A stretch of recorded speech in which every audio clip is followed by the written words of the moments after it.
Salut tout le monde, j'espère que vous allez bien. On se retrouve aujourd'hui dans une nouvelle vidéo. Alors je sais, je vous en ai sorti une hier. En fait tout simplement aujourd'hui c'est la célébration d'Ostara, c'est l'équinoxe de printemps. Et je vous avoue que je me suis totalement emmêlé les pinceaux dans mon planning de publication. Et j'aurais dû sortir cette vidéo hier. Donc je me suis dit que j'allais vous la tourner et vous la sortir quitte à avoir deux publications de vidéos à la suite, c'est pas bien grave, de toute façon il faut bien malgré tout s'occuper pendant ce confinement. À ce sujet je voudrais juste faire un petit mot assez rapide, je voulais juste vous dire restez chez vous s'il vous plaît. Je vois encore des gens qui se baladent dans ma rue et je vous avoue que ça m'agace pas mal parce que même si je vis personnellement très bien ce confinement, c'est jamais agréable pour tout le monde et plus vous resterez chez vous, moins ce confinement durera et donc plus vite on pourra retourner à nos occupations. Voilà, merci. Bref, je vous en avais parlé sur Instagram, d'ailleurs si tu ne me suis pas sur Instagram, voilà.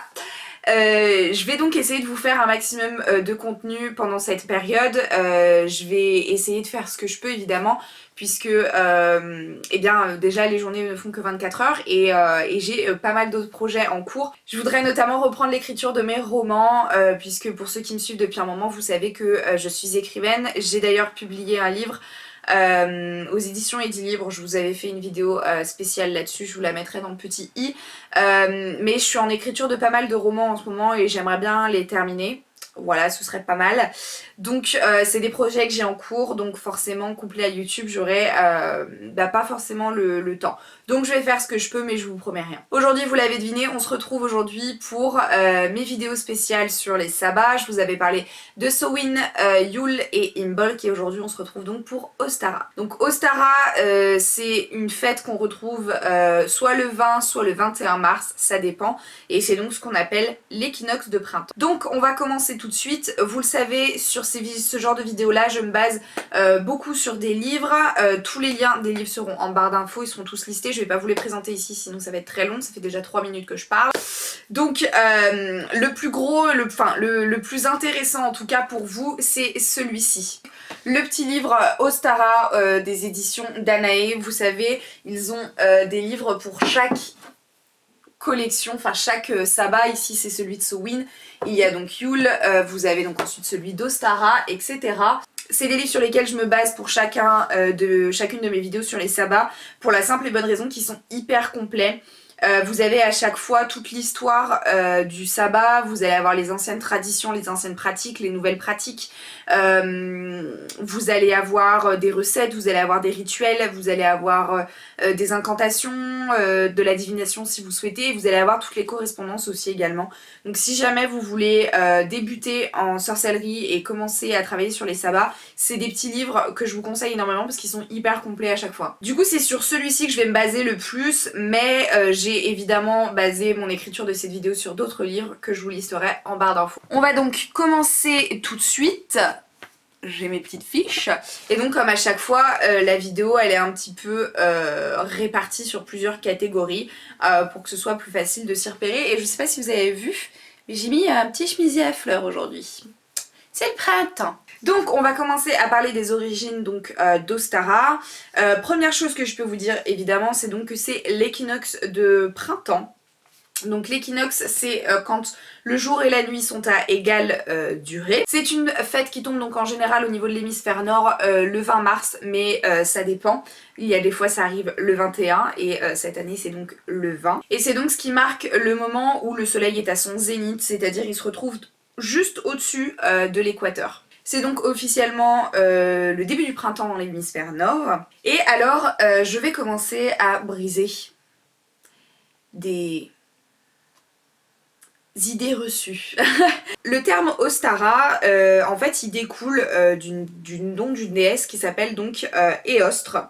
Ostara est aussi également le nom d'une déesse germanique, mais apparemment on partirait plus sur l'origine de la déesse Eostre.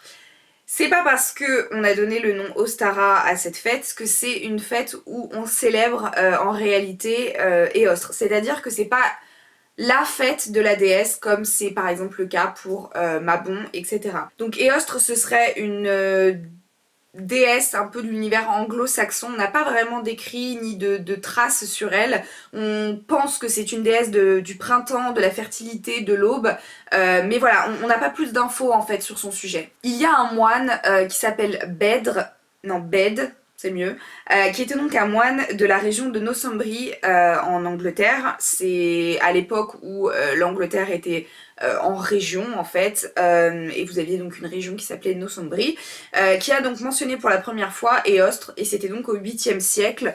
C'était donc dans une œuvre qui était intitulée De Temporum... Bah, j'arrive pas à m'en relire. Alors, donc De Temporum Ratione, qui signifie donc la mesure du temps. C'est un livre qui a été publié en 725. Donc il explique que selon lui, les païens célébraient la déesse, donc Éostre, par des festins. C'était donc avant l'instauration de Pâques par les chrétiens.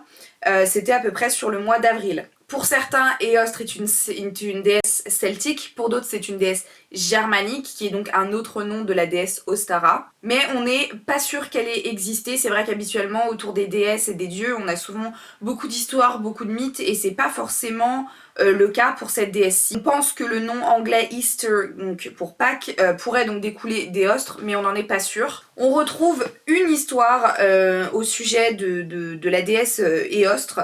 Je vais vous la lire. Donc l'histoire raconte qu'un jour d'hiver, la déesse a découvert un pauvre oiseau sans défense, blessé à l'agonie. Pour lui sauver la vie, elle l'a transformé en lièvre, mais le changement n'a pas été complet. L'oiseau ressemblait à un lièvre, mais il pouvait toujours pondre des œufs.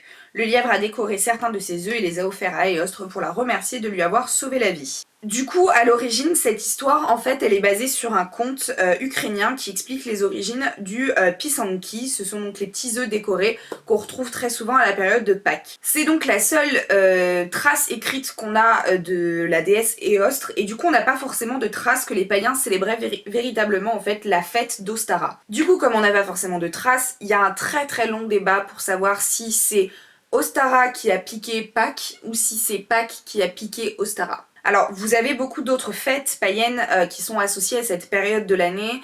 Vous avez notamment les druides qui avaient une fête spéciale à eux. Ils célébraient pas forcément Ostara, mais ils avaient une fête spéciale à eux qui s'appelait donc Alban Eiler, qui se traduit donc par lumière de la terre. Et à peu près à la même date, vous aviez les bacchanales. Donc c'était une fête qui avait lieu pour célébrer les dieux du vin, donc c'est-à-dire Bacchus et Dionysos, mais c'est la seule chose qu'on puisse rapprocher à Ostara parce qu'ils ne célébraient pas du tout la même chose. Dans le livre de la Wicca de Lucy Summers, que je vous mettrai juste là, il est écrit que la célébration est plutôt méditerranéenne et qu'elle pourrait avoir commencé dans les cultes anciens des déesses Istar et Astarté.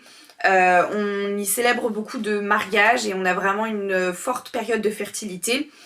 Dans la Wicca, ce serait plus Beltane qui aurait ce genre de célébration-là, mais on le justifie par on justifie en fait ces énergies de mariage et de fertilité par la précocité en fait du printemps dans le monde méditerranéen. Au niveau du mythe wiccan, Scott Cunningham nous l'explique dans le livre La Wicca, que je vous mettrai juste là en photo également.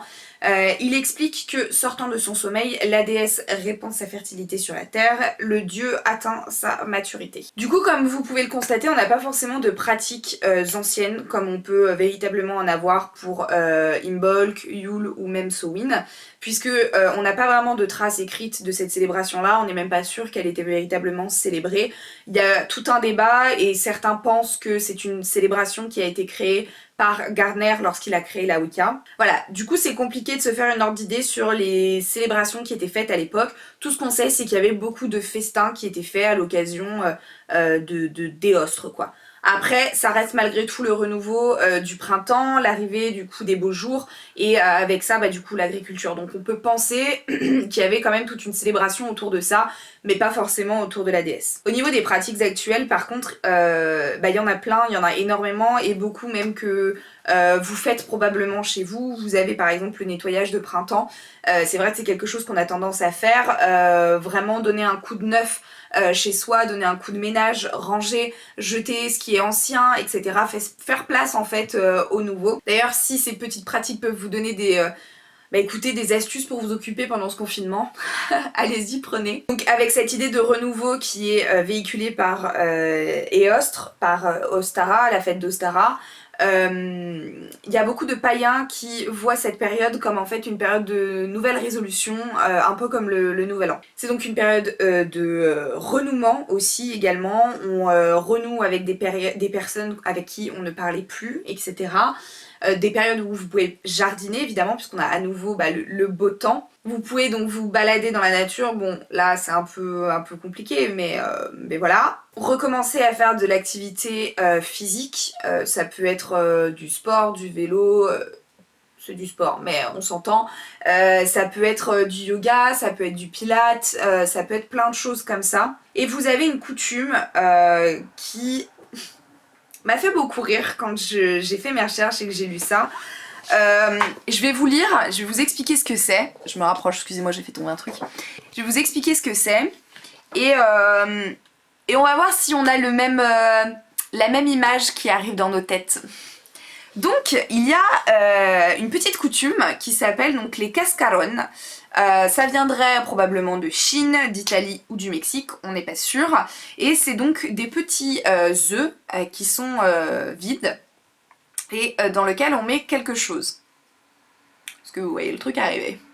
Donc ça peut être beaucoup de choses, ça peut être un véritable œuf qu'on a vidé, ou alors ça peut être un œuf en plastique, ça peut être un œuf en papier mâché, ça peut être un œuf en bois, ça peut être beaucoup de choses. Donc on met des choses à l'intérieur. Est-ce qu'on pense à la même chose? Quand j'ai lu ça, je me suis dit « Ah ! Ok, c'est donc de là que ça vient. » Donc l'idée c'est quand même au niveau de cet aspect ésotérique, c'est quand même que ça représente quelque chose. Et ils expliquent donc dans ce livre Ostara que c'est un très bon moyen d'envoyer des bénédictions. En fait ils portent en eux le symbolisme de l'œuf fertilisé. Qui va donc faire éclore ou donner naissance à des bénédictions pour la personne qui le reçoit. Donc par exemple si vous faites une chasse aux œufs avec ce genre de petit cascaron, vous pouvez du coup y voir quelque chose comme une bénédiction. Notez par exemple un petit mot dans ces petits œufs vides et bénir cette personne, lui souhaiter en fait tout un tas de bonnes choses. Et je trouve que c'est une super idée d'activité parce que c'est vrai que quand on est enfant, on a souvent donc cette chasse aux œufs avec les Kinder Surprise où voilà, où l'enfant du coup lui gagne un cadeau, un jouet, une surprise. Et c'est vrai qu'en tant qu'adulte on a un petit peu perdu cet aspect là et personnellement je continue à acheter des Kinder Surprise mais pas pour la surprise, pour le Kinder en fait parce que je suis fan de chocolat. Et du coup c'est vrai que nous on a un petit peu perdu ça et forcément c'est beaucoup moins intéressant pour nous, cette chasse aux œufs et cette idée de Pâques en fait. Et je trouve ça dommage. Et du coup je pense que c'est une super bonne idée de célébration à faire pour les adultes, puisque les enfants sont peut-être pas assez grands pour comprendre l'enjeu. Mais pour les adultes, faire une chasse aux œufs, pardon, également pour les adultes, où dans les petits œufs vous mettez pas un cadeau, mais voilà, une bénédiction, un souhait pour les personnes. Alors évidemment il faut que ce soit généralisé pour que les personnes puissent être toutes touchées. Mais voilà, je trouve que c'est une super bonne idée. J'ai bien aimé cette tradition. On a aussi une tradition, en fait, que j'avais déjà vue dans des séries américaines notamment, et j'avais jamais fait le rapprochement. C'est ce qu'on appelle le roulement des œufs ou course des œufs. Donc, vous avez une version qui se joue en fait avec une cuillère à long manche. Je lis hein, en même temps. Avec une cuillère à long manche où en fait on fait pousser un œuf qui est dur en général. Et en fait vous le faites pousser d'un point A à un point B jusqu'à la ligne d'arrivée en fait. Et c'est donc celui qui arrive le premier et qui a gagné. Et en fait je ne savais pas, mais le plus célèbre des roulements d'œufs ou des courses aux œufs se fait en fait à Pâques à la Maison Blanche. Visiblement c'est quelque chose qu'ils font, donc je ne savais pas du tout.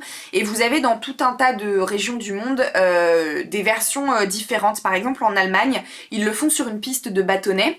Je crois que c'est au Danemark, ils le font rouler en fait sur une colline. Et sinon vous avez une version aussi où en fait vous devez tenir une cuillère dans votre bouche avec un œuf dans la cuillère et vous devez aller donc d'un point A à un point B sans faire tomber l'œuf. Et le plus drôle c'est de le faire avec des œufs frais en fait qui ne sont pas durs et quand ils se cassent vous devez recommencer. C'est évidemment pas hyper écologique ni économique parce qu'on gâche de la nourriture, mais voilà. Vous avez aussi évidemment cette tradition de peindre des œufs, hein, évidemment qu'on fait tous quand on est petit, et vous avez évidemment du coup la chasse aux œufs. Au niveau des déités, il y en a énormément que l'on peut célébrer, donc vous avez évidemment cette déesse Ostara et Ostre, mais vous avez tout un tas d'autres dieux et de déesses qui représentent tout ce que représente en fait cette période et cette fête. Vous avez notamment Dionysos, puisqu'il est le dieu de la végétation et surtout de la vigne, et pendant l'hiver, eh ben, il subit un peu et il retrouve sa force entre guillemets avec les beaux jours. Vous avez également évidemment Perséphone, donc pour ceux qui ne connaissent pas le mythe de Perséphone, je vais vous le lire. Donc alors, Perséphone c'est la fille de Déméter, donc c'est-à-dire la déesse des récoltes et de la moisson, et en fait elle a été enlevée par Hadès, qui est donc le dieu de l'enfer. Donc Déméter est désespérée par la perte et la disparition de sa fille, et en fait du coup elle était incapable de s'occuper de ses récoltes, et elles ont commencé donc à flétrir. Zeus a envoyé Hermès pour aller chercher Perséphone en enfer pour éviter qu'en fait les récoltes ne meurent et que les êtres humains puissent vivre accessoirement. Du coup, Hermès a fait un marché avec Hadès qui a permis à Perséphone de revenir auprès de sa mère au printemps pour 6 mois. Et ensuite, elle redescend en enfer. Et donc, comme Déméter récupère sa fille à la période du printemps, elle se réjouit donc du retour de sa fille et elle garantit donc à chaque printemps, à chaque période de cette année, l'épanouissement des récoltes, etc. Et du coup, de manière un petit peu dérivée et indépendamment de sa volonté, Perséphone représente énormément du coup ce printemps et ce renouveau qu'on a en fait chaque année. Vous avez notamment aussi la déesse Aphrodite que vous connaissez beaucoup puisque c'est la déesse grecque de la beauté, de l'amour, du plaisir et de la procréation. Et en fait, elle représente aussi beaucoup la régénération de la nature. Puisqu'on dit que quand elle a posé le pied sur la terre pour la première fois, donc quand elle est sortie de l'écume de la mer, il y a des fleurs qui ont poussé sous ses pas en fait, à son contact. Et donc c'est grâce à ça qu'elle représente la régénération de la nature. Alors ensuite on a la déesse grecque Clytie. Je ne connaissais pas du tout cette déesse et encore moins son histoire, je vais vous la lire. Donc c'est une déesse qui a commencé sa vie en fait en tant que nymphe des eaux. Elle était donc amoureuse du dieu soleil Apollon. Et dans certaines versions de l'histoire, le dieu ne lui rend pas son amour. Elle passe donc tout son temps à regarder traverser le ciel chaque jour. Et en fait, elle reste comme ça pendant tellement longtemps que ses jambes et ses pieds finissent par s'enfoncer dans le sol, par se transformer en racines, et son corps prend la forme d'une tige, ses bras se changent en feuilles et son visage devient la fleur de tournesol qui continue de regarder le soleil traverser le ciel chaque jour. J'ai trouvé cette histoire tellement belle, poétique et si triste à la fois que je me devais de vous la partager. Il y a d'autres versions de cette histoire et dans d'autres versions, elle est donc transformée en fleur après avoir fait l'amour avec le dieu soleil. Je vous avoue que j'ai quand même une petite préférence pour cette histoire de tournesol. On a aussi également une déesse qui s'appelle Cybèle que je ne connaissais pas du tout non plus. C'est une déesse qui était vénérée dans de nombreux pays, notamment la Phrygie, la Grèce et Rome. Elle est associée en fait au renouveau de la vie, mais aussi à la terre, à la passion et à l'amour, ce qui faisait d'elle en fait la déesse idéale pour célébrer la période du printemps. Ensuite on a évidemment la déesse Eos, qui est donc la déesse grecque de l'aube. On a également la déesse romaine Flora, qui est la déesse des fleurs. Ensuite on a la déesse nordique Freya, qui c'est une déesse de la sexualité, de la vie, de la mort. Du coup elle intègre en fait tout ce processus de renouveau, puisqu'elle intègre et la vie et la mort. Mais c'est aussi une déesse qui visiblement quittait la terre durant l'hiver et y retournait chaque printemps, un peu comme Perséphone quoi. On a ensuite évidemment Gaïa. Gaïa c'est différent, elle représente la terre en elle-même, donc évidemment elle peut être célébrée à cette période-là. Et ensuite on a Rati. Rati c'est une déesse hindoue. C'est l'épouse de Kama qui est le dieu de l'amour, et elle est également donc déesse de l'amour, du désir, de la passion et du plaisir sexuel. Au niveau des dieux, on a Angus MacOg qui est donc un dieu irlandais de l'amour. C'est le fils de Dagda, qu'on connaît beaucoup dans la mythologie irlandaise, et c'est donc également un dieu de la régénération. On a donc évidemment Cernunnos, pour des raisons que je ne vous explique pas. On a du coup Dagda, puisque Dagda est considéré comme le dieu ultime de la régénération. Il a en fait un chaudron qui ramène les guerriers morts à la vie. On a également un dieu égyptien qui s'appelle donc Min. C'est un dieu en fait de la fertilité et de la création et il est notamment représenté avec un phallus géant en érection. On a également un autre dieu égyptien qu'on peut rapprocher de ces énergies-là, c'est le dieu Osiris. Alors, pourquoi? Parce qu'apparemment, il change de rôle au cours de l'année, c'est-à-dire qu'en fait au printemps, il devient un dieu de la fertilité et de la végétation. Et aussi, on le rapproche notamment de la Renaissance, puisque c'est un dieu qui a subi une renaissance grâce à son épouse, qui était aussi sa sœur, Isis. On a évidemment du coup le grand dieu grec Pan, qui est donc le dieu de la nature, des bois, des animaux sauvages, enfin des animaux de la forêt surtout. Donc voilà, au niveau des dieux et des déesses, vous avez de quoi faire. Je vais pas vous parler de célébrations, de rituels que vous pouvez procéder, ni même de méditation, etc. puisque vous pouvez en trouver un peu de partout sur internet, dans les livres, et je pars du principe que le plus intéressant reste tout de même de créer votre propre rituel. On va donc maintenant parler des correspondances pour terminer. Il y a beaucoup de choses.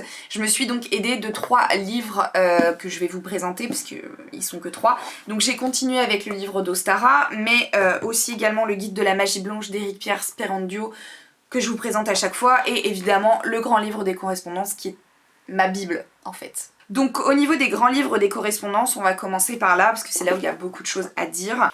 Donc Ostara, au niveau du moment de la journée, c'est évidemment l'aube. Au niveau des couleurs, c'est le bleu clair, le vert, le rose et le jaune. Au niveau de l'élément, c'est l'air. Au niveau des arbres, c'est le bouleau, l'érable, le frêne et le if. Au niveau des pierres et des minéraux, au niveau des correspondances, ce sera plus l'aigle marine, la pierre de lune et le quartz rose. Au niveau des plantes du jardin, c'est l'ajonc, le chèvrefeuille, la jonquille, le lys, le rose et la violette. La rose et la violette, pardon. Au niveau des animaux, évidemment, donc on a le lapin, le lièvre, le mouton, plus mouton bélier si vous voyez ce que je veux dire. Au niveau des reptiles, le serpent, parce qu'on a à nouveau cette idée de renouveau, de transformation qu'on retrouve chez le serpent. Au niveau des buses, au niveau des oiseaux. Au niveau des oiseaux, donc on a la buse, le cormoran, pardon, l'hirondelle et le moineau. L'hirondelle, on dit souvent, vous savez, que quand on voit une hirondelle passer, c'est que le printemps est bientôt là. Donc ça, c'était pour le grand livre des correspondances. Au niveau du guide de la magie blanche d'Éric Pierre Sperandio, on a pas mal évidemment du coup de symboles et de correspondances également. Au niveau de l'encens, on a donc le jasmin, la sauge et la fraise. On a en arbre le saule, en fleurs la violette, la tulipe, la jacinthe, toutes les fleurs printanières en général. Au niveau des couleurs, on a le vert, le jaune, le mauve, le rose. Au niveau des chandelles, les couleurs plus vertes et jaunes. Au niveau des pierres, aquamarine, jaspe rouge et héliotrope. Au niveau des planètes, Jupiter et Neptune. Au niveau de la carte du tarot, ce serait l'arcane majeur 18, donc la lune. Au niveau de l'influence, on est donc sur l'intuition, le savoir ésotérique, les lois du karma. Et dans le petit livre Ostara, au niveau donc des correspondances, au niveau donc des couleurs, on a l'argenté qui représenterait les aptitudes psychiques, la déesse en elle-même, le blanc qui serait donc la divination, l'enfance, la guérison, mais aussi également le nettoyage, la purification. Le bleu clair qui serait le calme, la compréhension, la patience, la tranquillité. Le jaune qui serait les aptitudes psychiques, l'attraction, la communication, créativité, joie. Le rose qui serait évidemment l'amour, l'affection. Le vert qui serait donc l'abondance, c'est une couleur qu'on associe énormément du coup à la prospérité, mais également à la santé. Et le violet qui serait donc la conscience spirituelle, le développement personnel, la guérison et l'intuition. Au niveau des plantes, on a la citronnelle. Ce serait donc associé à la perception psychique et à la purification. On a le genêt qui serait le calme, la communication, la divination. On a la mousse d'Irlande qui serait donc l'argent, la chance. Au niveau des arbres, on a l'aubépine, l'aune, le pommier. Au niveau des fleurs, on a l'encolie, chèvrefeuille, crocus, fleur d'oranger, fleur de pommier, jasmin, jonquille, lilas, narcisse, pâquerette, prime vert, évidemment. La rose, la tulipe et la violette. Donc on voit qu'il y a quand même certaines correspondances du coup, petit jeu de mots, entre les différents livres. Au niveau des cristaux et des pierres, on a donc l'agate, l'aigle marine et l'héliotrope. Et au niveau des animaux, des totems ou des créatures mythiques, on a les abeilles, évidemment, puisqu'elles symbolisent la vie nouvelle, la bonne santé. Elles produisent du miel qui est considéré comme le don des dieux.